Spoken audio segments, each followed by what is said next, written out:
Welcome here. On the screen we have this Excel user form which facilitates us in data entry process. This white grid shows us all the existing records in database we currently have. The section below is for adding records, updating and deleting. For adding we will simply enter the values from here to there and then I will uh, press the save button and the record will be here.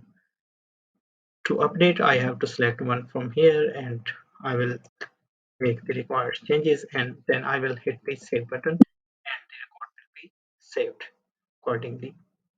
To delete, I will simply select a record from the grid and I will press delete. Okay, then I will select yes and the record is gone from here.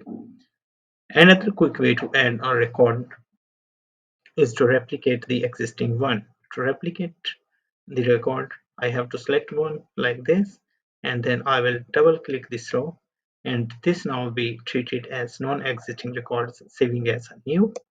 I make further changes and I will press the save button and the record is replicated with the changes I have made.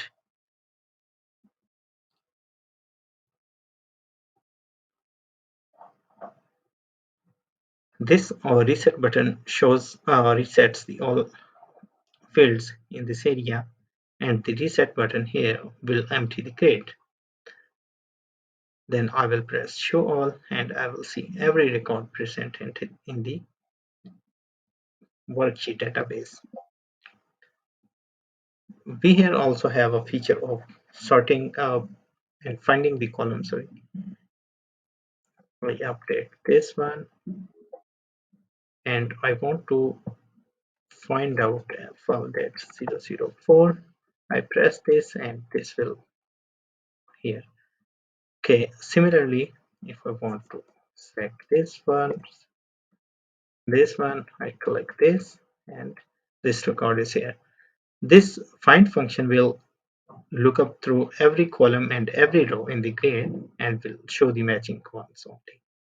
I want to show this one, that will be here. Okay. Or then I can reset the grid, show all the records here. To again replicate, I will simply click this one, I click the ID.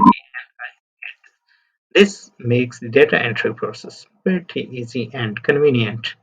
And the interface is also user-friendly that help us allow each function like creating, adding, updating, and deleting the existing records. So you will have a nice experience of this. Thank you very much.